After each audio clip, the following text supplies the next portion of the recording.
Shalom Bapak Ibu, saudara-saudari yang dikasihi Tuhan Yesus Kristus dimanapun berada. Salam jumpa dalam program Hikmat Pagi GKI Karangsaru, Semarang pada hari ini. Bersyukur untuk hari baru ini semua karena anugerah dari Tuhan.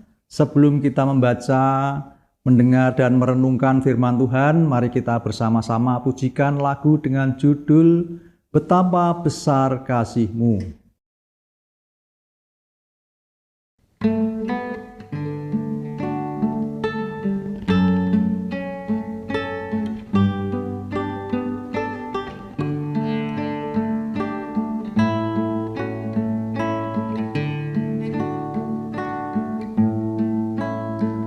Betapa besar kasih-Mu Allahku, sehingga Kau berikan Yesus padaku, supaya aku tidak binasa, melainkan beroleh hidup yang kekal. Ku sembah Kau, ku sembah Kau, Engkau yang layak untuk ku sembah. Ku sembah Kau, ku sembah Kau, Engkau yang layak untuk ku sembah.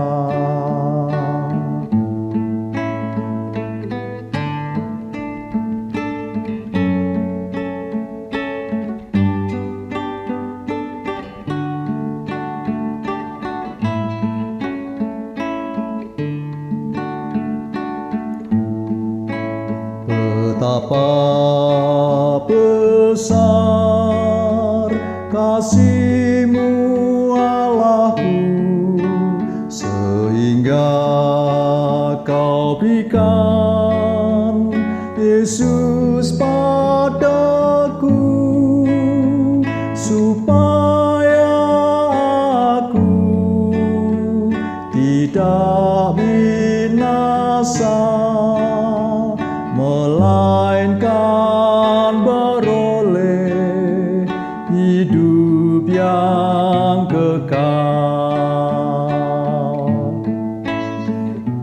Ku sembah Kau, ku sembah Kau, Engkau yang layak untuk ku sembah. Ku sembah Kau, ku sembah Kau, Engkau yang layak untuk ku sembah. Engkau yang layak untuk ku sembah.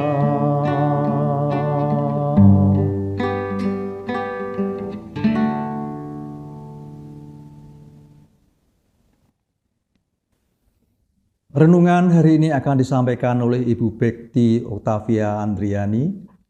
Mari sebelumnya kita datang kepada Tuhan, mohon penyertaan Tuhan di dalam doa. Mari kita berdoa. Ya Tuhan, Allah Bapa kami yang mengasihi kami mengucap syukur Tuhan untuk pagi hari ini. Engkau bangunkan kami dengan badan yang sehat dan segar kembali. Ya Tuhan, sebelum kami akan memulai aktivitas sepanjang hari ini, kami datang ke hadirat-Mu, kami mohon pimpinan dan penyertaan-Mu. Ya Tuhan, kami serahkan seluruhnya ke dalam tangan kasih setia Tuhan. Di dalam nama Tuhan Yesus Kristus kami berdoa dan mengucap syukur. Amin. Firman Tuhan pada hari ini mengambil tema Kristus pengganti posisi kita.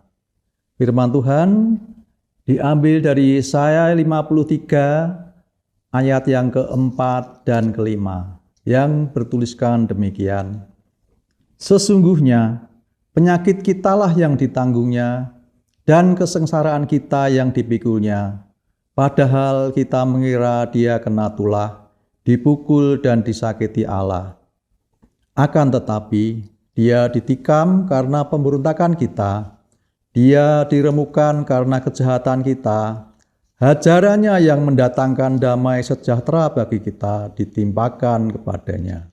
Dan karena bilur-bilurnya kita disembuhkan. Demikian firman Tuhan, syukur kepada Allah.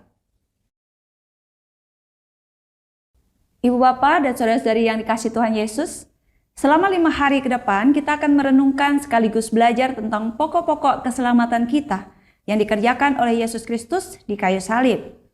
Kira-kira apa dampak dari kematian Yesus di kayu salib dalam diri kita? Hari ini secara khusus kita merenungkan karya Kristus sebagai pengganti posisi kita yang sedikit banyak diberitakan oleh Yesaya 53 yang tadi kita sudah dengarkan bersama. Yesaya 53 adalah teks yang menubuatkan atau merujuk kepada Yesus Kristus sebagai penyelamat manusia berdosa. Beberapa poin yang Yesaya sebutkan mengenai apa yang akan Mesias derita bagi kita, terkhususnya di ayat 4 dan 5 adalah yang pertama, penyakit kita yang ditanggungnya. Kedua, kesengsaraan kita yang dipikulnya. Yang ketiga, dia tertikam oleh karena pemberontakan kita. 4. Dia diremukkan oleh karena kejahatan kita. Semua ini menunjukkan bahwa hukuman yang seharusnya kita tanggung dan terima karena dosa kita, itu ditanggung oleh Tuhan Yesus Kristus. Ia bisa menanggung itu karena dia adalah seorang yang sempurna menjalani hukum Taurat. Seorang yang sempurna menjalani hukum Taurat patut mendapat perkenanan Allah. Sedangkan jika seseorang satu kali saja berdosa, orang itu mendapat murka Allah. Maka hanya Yesuslah yang mendapat perkenanan Allah. Sebab dia adalah manusia yang sempurna, tanpa dosa dan cacat celah. Dan karena dia sempurna, dia bisa menggantikan posisi kita sebagai manusia berdosa. Mengganti posisi itu seperti pemain sepak bola di lapangan yang karena cedera atau kecapean ditukar atau disubstitusi oleh pemain lainnya yang masih sehat, kuat. Analogi yang sederhana mengenai tukar posisi dalam dunia olahraga.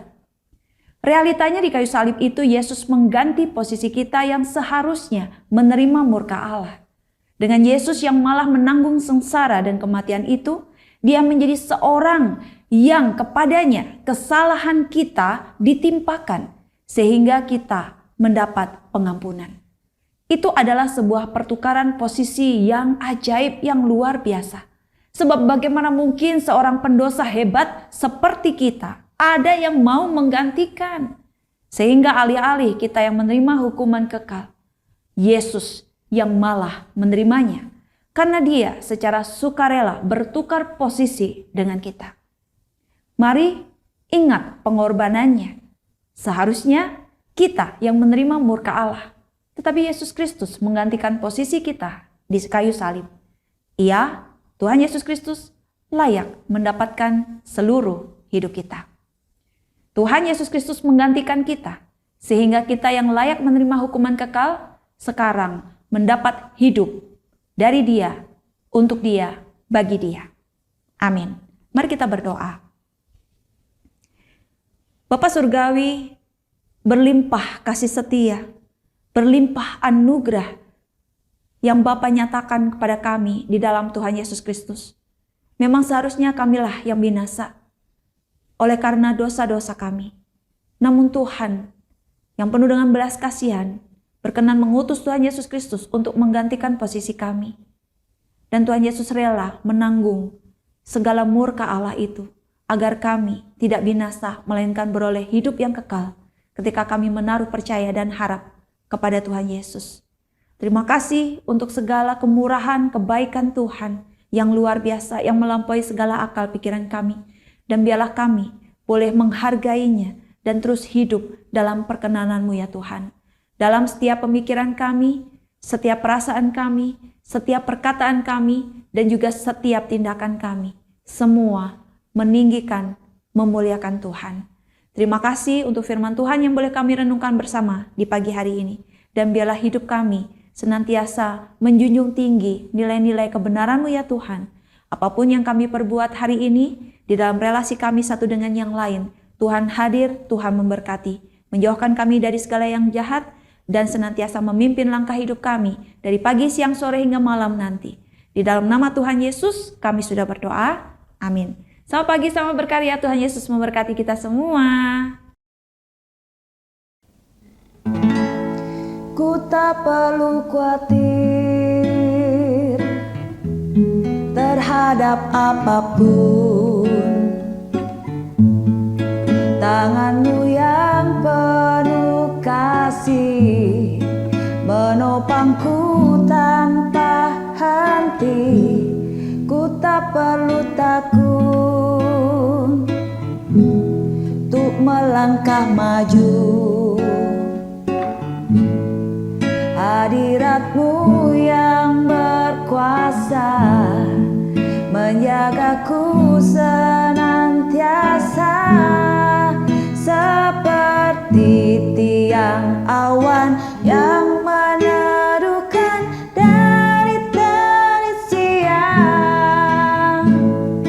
Hatiku selalu tenang di dalam tangan-Mu Tuhan, seperti tiang api yang menerangi dari gelap malam. Kau menjagai hidupku dengan kebaikan-Mu.